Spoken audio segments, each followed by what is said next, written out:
नमस्कार, जनसागर today news में आप सभी का स्वागत है। आइए अब देखते हैं गाज़ियाबाद की बड़ी खबरें।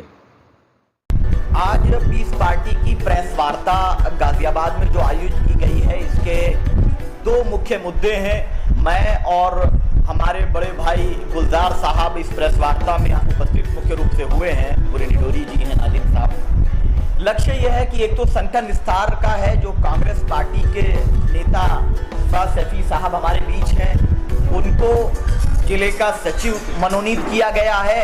उनके सभी साथी भी ज्वाइन करेंगे और कांग्रेस पार्टी और बसपा पार्टी के कई नेता पश्चिम उत्तर प्रदेश के हमारे संपर्क में हैं। बहुत जल्दी वो पीस पार्टी ज्वाइन करने जा रहे हैं, क्योंकि 2022 में पीस पार्टी विकल्प होगी। पीस पार्टी के जो मुख्य मुद्दे हैं चुनाव के, उससे पहले मैं एक इम्पॉर्टेंट इशू पे डिस्कस करना चाहूंगा जो गाजियाबाद से संबंधित है। कुछ दिन पहले लोनी में के एक बुजुर्ग के साथ अत्याचार की घटना घटित हुई और उन्होंने कहा कि मुझे मजबूर किया गया कि आपको या तो जय श्री राम बोलना पड़ेगा, नहीं तो आप पर कार्रवाई की जाएगी। जब इस बात को तमाम पत्रकारों ने और सोशल एक्टिविस्ट ने लिखा, तो आज ट्विटर इंडिया समेत तमाम पर मुकदमा दर्ज कर लिया जाता है। जबकि इस बात को तमाम सीनियर लीडर्स ने भी कहा था, क्या राहुल गांधी जी पर 153A लगाएंगे गाजियाबाद पुलिस? क्योंकि राहुल गांधी जी ने भी लिखा था, क्या उन पर भी 295 के तहत मुकदमा दर्ज करेंगे? क्योंकि जब विक्टिम सवाल खड़ा कर रहा है, तो विक्टिम का जो जवाब है उसको सही या गलत कोर्ट तय करेगा, कोई पुलिस तय नहीं कर सकती है। तीसरी चीज जो इंपॉर्टेंट है, क्या यहां पर पश्चिम उत्तर प्रदेश को प्रयोगशाला 2013 की तरह बनाया जा रहा है?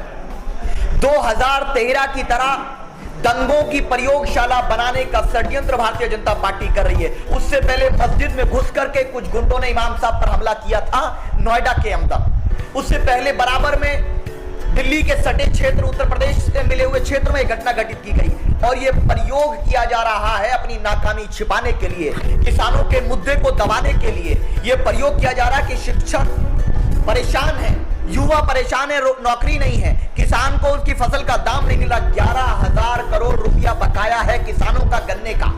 उसके अलावा कोरोना काल में गंगा में बहती वो लाशें जो हमारे हिंदुस्तानी भाइयों की थी, शमशान घाट पे वो लाशें जो सरकार ने झूठे आंकड़े पेश किए कोरोना के, अगर सच्चे आंकड़े पेश किया जाए तो बहुत भयावह है।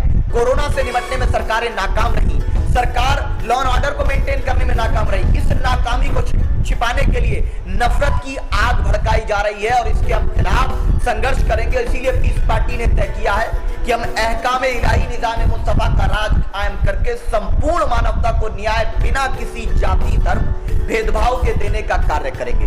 दूसरी चीज जो पीस पार्टी का 2022 का चुनाव का मुद्दा है, वो बहुत ही स्पष्ट है कि पीस पार्टी चुनाव में हिस्सा ले रही है सरकार में भागीदार बनने के लिए। क्योंकि जो राजनीतिक दल है, चाहे वो बसपा, सपा, कांग्रेस है, ये भाजपा से मुकाबला करने की हिम्मत इन लोगों में बची नहीं है। और जब गोरखपुर में पीस पार्टी साथ थी तो हमने योगी आदित्यनाथ जी की सीट को हराया था। और अफसोस ये होता है कि जो भारतीय जनता पार्टी मेरे पूर्वज श्री राम के नाम पर सत्ता में आने की बात करती थी, आज वो मेरे पूर्वज श्री राम के नाम पर आस्था घोटाला कर रही है।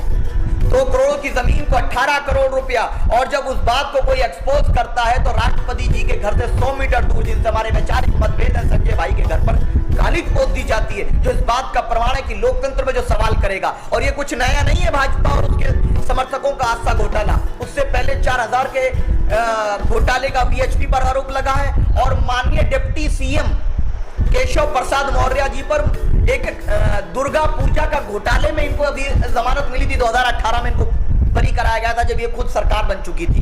तो इनका ये इतिहास है कि धर्म के नाम पर पाखंड करो। मेरे पूर्वज मर्यादा पुरुष श्री राम के नाम का दुरुपयोग करके गंगा में बहती लाशों, किसानों, महिलाओं और जन सेवा जो करने में नाकाम सरकार रही। महंगाई का हाल ये है कि रोहित शर्मा का रिकॉर्ड कोई क्रिकेट में तोड़े न तोड़े, लेकिन सरसों का तेल जरूर रिकॉर्ड तोड़ देगा।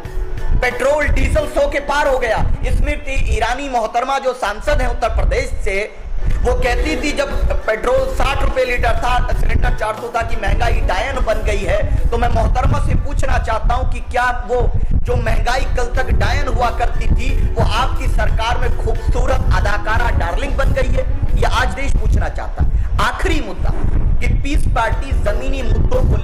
संघर्ष कर रही है और उत्तर प्रदेश के बंटवारे के लिए, छोटे प्रदेशों के निर्माण के लिए हम पूरी तरह से प्रयासरत हैं। और जो भी लड़ाई हमें अहकाम इलाही निजाम मुस्तफा का राज कायम करने के लिए संवैधानिक तरीके से संपूर्ण मानवता को बिना भेदभाव के न्याय देने के लिए लड़नी पड़ेगी, हम लड़ेंगे। क्योंकि निजाम अंबेडकर, निजाम लोहिया, निजाम गांधी, निजाम सावरकर के नाम पर बनने वाली सरकारें संपूर्ण मानवता के साथ न्याय नहीं कर सकी। आज की ये शुरुआत पूरे प्रदेश में हम आंदोलन करेंगे। मेरे साथ गुलजार साहब उपस्थित हैं, जिनके नेतृत्व में कम्युनिकेशन सेल का हम सब लोग मिलकर के गठन कर रहे हैं राष्ट्रीय अध्यक्ष जी के आदेशानुसार। आप भी आपको बहुत सी चीजों से अवगत कराएंगे। हमारी लड़ाई न्याय की है, उसके लिए पूरी तरह